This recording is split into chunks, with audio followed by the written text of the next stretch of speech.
నమస్తే అండి ప్రభు గారు. నమస్తే అండి. ఈ రోజు మార్కెట్ ఎలా ఉందంటారు? మార్కెట్ ఏదైనా 25,100 అంటే 114 మొన్న ఫ్రైడే క్లోజ్ అయింది. ఆ పైన సస్టైన్ అవడానికి బాగా ఇబ్బంది పడుతుంది. ఎందుకంటే బయింగ్ రావట్లేదు, స్ట్రాంగ్ బయింగ్ రావట్లేదు. ఎఫ్ఐ స్టిల్ సెల్లింగ్ లోనే ఉన్నారు. అక్కడి నుంచి 100 ఎందుకంటే 25,049 కట్ అవ్వకూడదు. కట్ అయితే కొంచెం డౌన్ అయ్యే ఛాన్సులు ఉంటాయి. మేబీ 25,154 లాస్ట్ అంతకుముందు మనకు సపోర్ట్ తీసుకుంది. ఆ 154 అనేది నిన్న ఫ్రైడే చూస్తే 139 దాకా వచ్చి మళ్ళీ వెనక్కి వచ్చింది. సో స్ట్రాంగ్ అక్కడ 25 లెవెల్స్ లో 100 లెవెల్స్ లో నిలబడట్లా.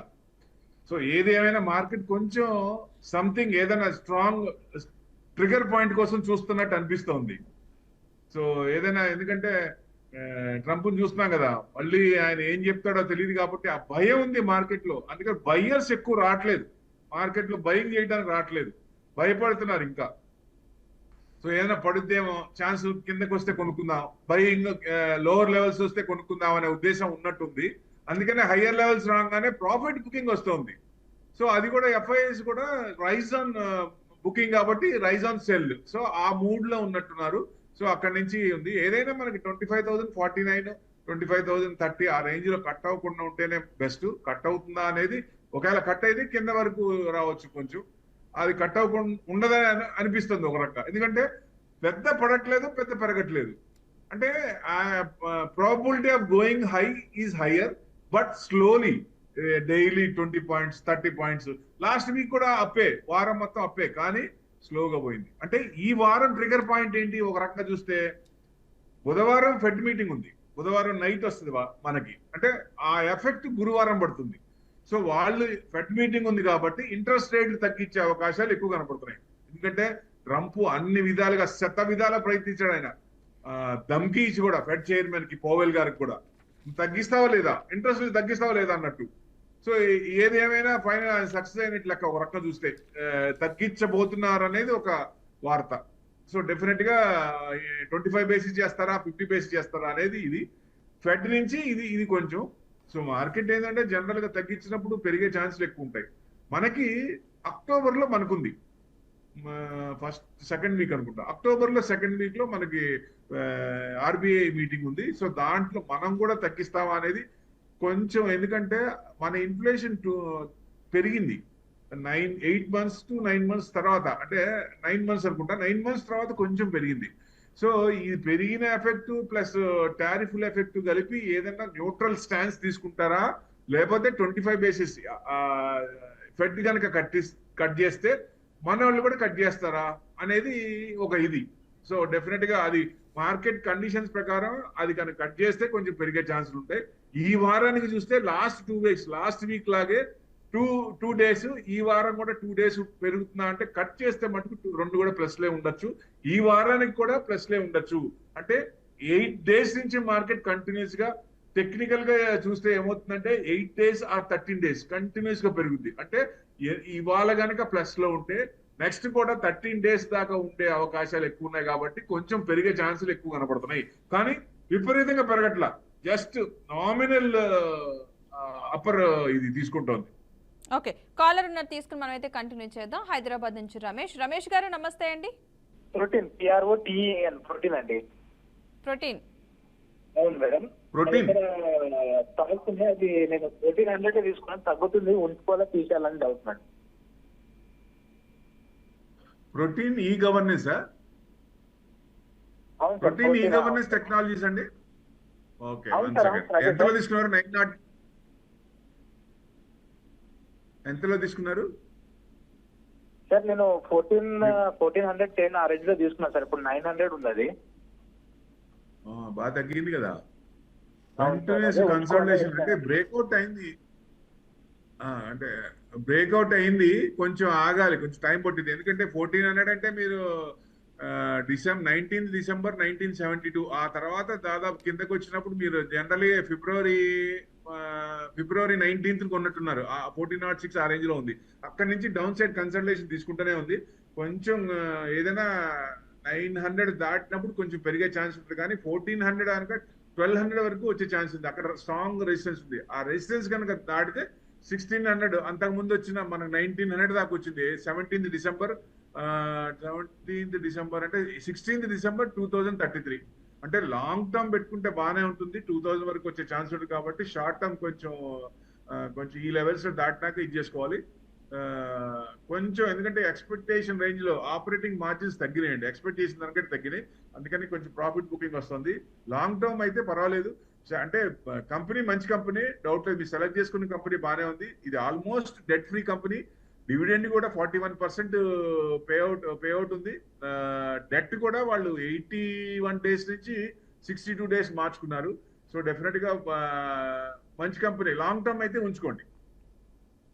రైట్, మరొక కాలర్ తీసుకుందాం. హైదరాబాద్ నుంచి అలైక్య గారు నమస్తే అండి. నమస్తే అండి. ప్రభు గారు ఉన్నారు, మాట్లాడండి.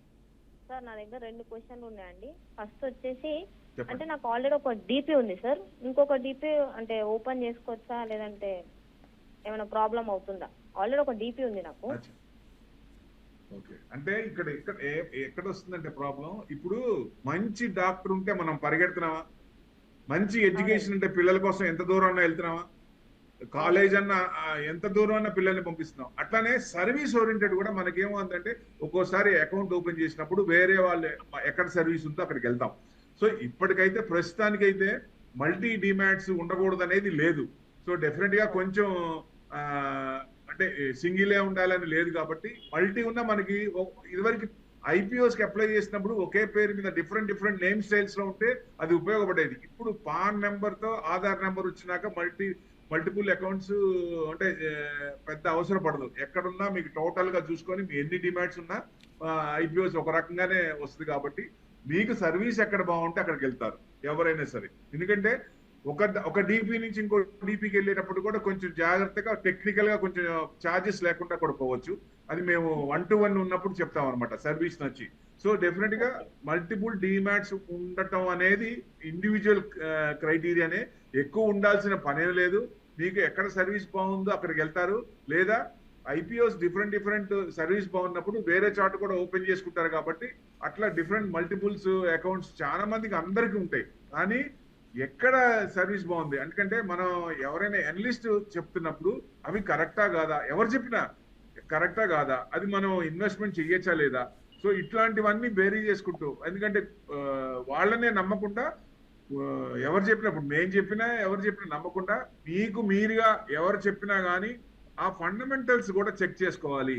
ఫండమెంటల్స్ చెక్ చేసుకొని రానప్పుడు మా నెంబర్ డిస్ప్లే అవుద్ది. ఏం చూడాలో మినిమం ఏం చూడాలో అవి చూస్తే సరిపోద్ది.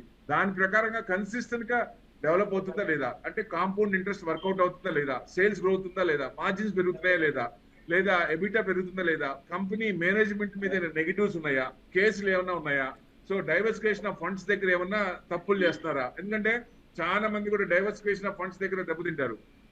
అలా ఉన్నప్పుడు తీసుకెళ్లి రియల్ ఎస్టేట్ లో ఎక్కడో పడితే రియల్ ఎస్టేట్ డమాల్ కుదేలవుతుంది. కుదేలైనప్పుడు డబ్బులు రావు. సో ఇన్వెస్టర్స్ ఇబ్బంది పెడుతుంటారు.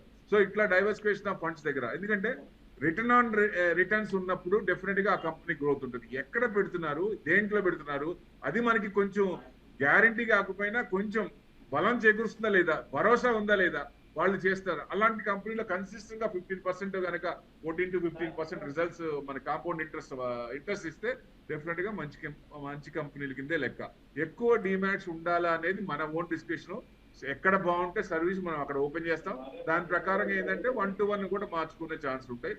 IPO చేసినప్పుడు మల్టిపుల్ ఉన్నాయి కదా, నాకు ఎక్కువ అలాట్ అవుతాయి అనేది ఒకప్పుడు మాట. ఇప్పుడైతే అట్లా లేదు. ఎక్కడున్నా కానీ మీ పేరు మీద ఎన్ని డిమాండ్ ఉన్నా అలాట్ కావాల్సింది ఒకటే, అలాట్మెంట్ ఎంత కావాలో అంతే అవుతుంది. రైట్, మరొక కాలర్ తీసుకుందామండి. హైదరాబాద్ నుంచి ప్రదీప్ గారు నమస్తే అండి. నమస్తే మేడం, ప్రభు గారితో మాట్లాడాలి. మాట్లాడండి సార్. ఇది అన్లిస్టెడ్ షేర్స్ కొనుక్కోవచ్చా? నెక్స్ట్ BSE కూడా మేము 2580లో తీసుకున్నాం సార్, తగ్గుతా ఉంది, ఉంచుకోవచ్చా లేకపోతే తీసేయాలి సార్? ఓకే, ఇప్పుడు ఒకటి చూద్దాం. ఫస్ట్ క్వశ్చన్ చూద్దాం. అన్లిస్టెడ్ షేర్స్ జనరల్ గా ఏంటంటే ఇప్పుడు మంచి కంపెనీ అట్లా ఉన్నాయి. ఇప్పుడు HDFC బ్యాంక్ గ్రూప్ ఏ అది 1400కి ఇచ్చారు. కానీ లిస్టింగ్ ఎంత మన IPOs ఎంత వచ్చింది, 760 to 800 ఆ రేంజ్ లో ఉంది. సో డెఫినెట్ గా ఎందుకంటే ఒక్కోసారి కిందకు ఎక్కువ మంది 1400 కొంటున్నారు. ఇప్పుడు NSE ఉంది 900 నుంచి 3000 దాకా అమ్మారు. సో NSE ఎంత లిస్ట్ అవుతుంది, ఇంకా 9 months లో రావచ్చు అనేది ఒక న్యూస్ ఉంది. నెక్స్ట్ కమింగ్ 9 months లో. ఆ ఎన్ఎస్సి అంతకంటే వస్తుందా? ఎందుకంటే అన్లిస్టెడ్ లో కొంచెం మనం డిస్క్రిప్షన్ కొంచెం చెప్పలేము. మార్కెట్ గ్రే మార్కెట్ లో కాబట్టి దానికి ఏమి ఒక ఆర్గనైజ్ వేలో ఉండదు. సో డెఫినెట్ గా మనం ఒకవేళ నిజమా మంచి కంపెనీ బ్రహ్మాండంగా ఉంటుంది ఫ్యూచర్ లో పెరుగుతున్నప్పుడు ఐపీఓస్ కూడా పనిలేదు. మనం ఐపీఓస్ ఎంత చేస్తాం? 15,000 నుంచి 2 lakhs వరకు చేస్తాం. 2 lakhs వరకు చేసినప్పుడు వాళ్ళు మనకి ఎంత ఇస్తారు?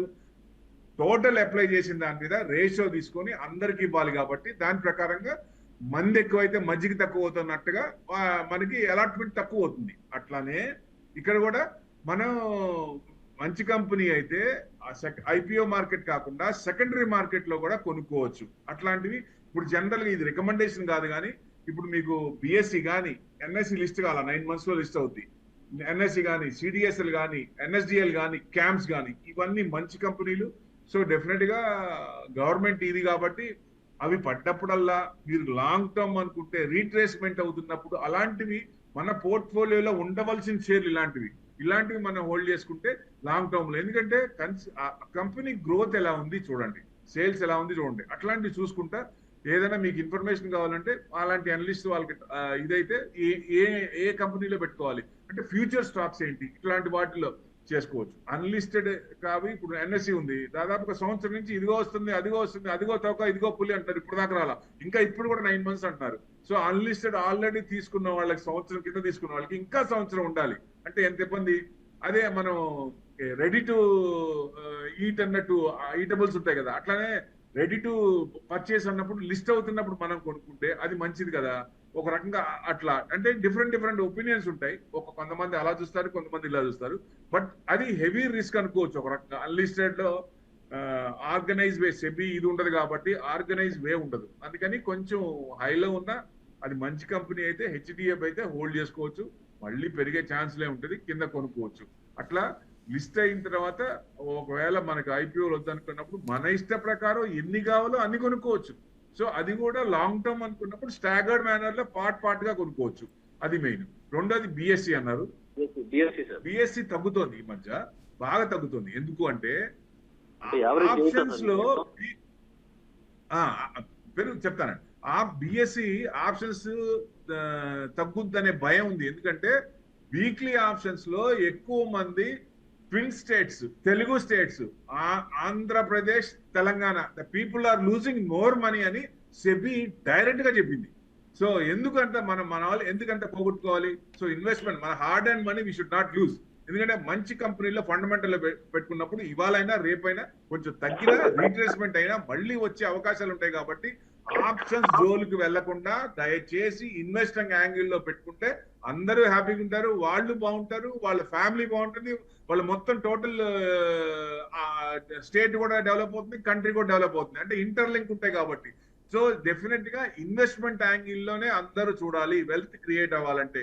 మామూలుగా ఓవర్ నైట్ లో డబ్బులు రావు. ఆప్షన్స్ లో వచ్చిన 5,000 10,000 వస్తుంది, నెక్స్ట్ తర్వాత 30,000 50,000 లక్ష రూపాయలు పోతాయి.